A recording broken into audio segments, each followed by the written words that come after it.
రాజన్న సిరిసిల్ల జిల్లా ఇల్లంతకుంట మండలంలోని పెద్దలింగపూర్ గ్రామ సమీపంలోని సబ్స్టేషన్ దగ్గర రాజన్న సిరిసిల్ల జిల్లాలోని తంగలపల్లి మరియు ఇల్లంతకుంట రెండు మండలాలకు చెందిన బస్వాపూర్, అంకుషాపూర్, నరసింహులపల్లి, బాలమల్లుపల్లె, అలాగే పెద్దలింగాపూర్, రామోజీపేట, చిక్కుడువానిపల్లి, దాచారం గ్రామాల రైతులు అందరూ ఈరోజు టెంట్ వేసుకొని 11/6 కాలువ పనుల ప్రారంభం గురించి రైతులు పాల్గొని రైతులు రీలే నిరాహార దీక్ష చేపట్టడం జరిగింది.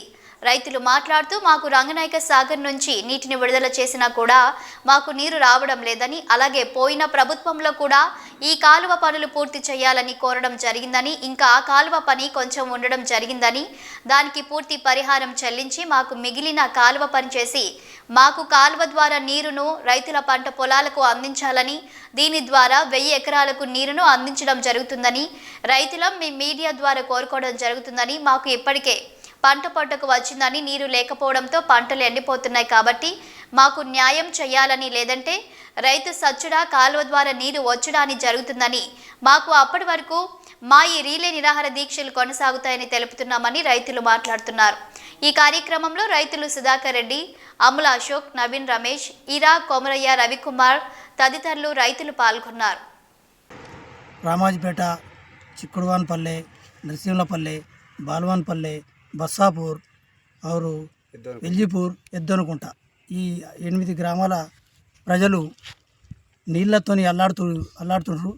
ఎందుకంటే రంగనాయక సాగర్ నుండి 6వ నెంబర్ ప్యాకేజీ కాలువ దాచారం శివారులో గల బోటిపల్లెకి వచ్చి కాలువ ఆగిపోయింది. అక్కడి నుంచి నరసింహులపల్లె వరకు దాదాపు కిలోమీటరు గత 10 సంవత్సరాల నుంచి కాలువ పెండింగ్ ఉండి ఈ ఏరియా రైతులు చాలా ఇబ్బంది పడుతున్నాం. ఎందుకంటే 6 గాళ్ళు కష్టపడ్డ పంట ఎండిపోతుంటే రైతులు అల్లాడుతుంటే ఇక్కడున్న స్థానిక ఆఫీసర్లు కానీ రాజకీయ నాయకులు కానీ ఎవరు పట్టించుకోవడం లేదు. దయచేసి మరి ఇది ప్రజల పాలన అని చెప్పుకునే కాంగ్రెస్ గవర్నమెంటు ఇప్పటి వరకు కూడా ఈ రైతు గ్రామాల ప్రజలు ఎవరు కూడా చూసిన పాపాన పోలే.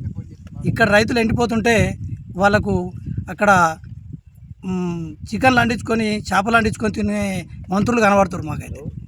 కాబట్టి దయచేసి పాలకవర్గం అంటే ఆఫీసర్లకు కూడా తప్పు ఉందని మేము భావిస్తున్నాం. ఎందుకంటే అక్కడ రంగనాయక సాగర్ నుంచి అటు నీళ్ళు వస్తాయి మెదక్ జిల్లాకు, ఇక్కడ సిరిసిల్ల జిల్లాకు రావు.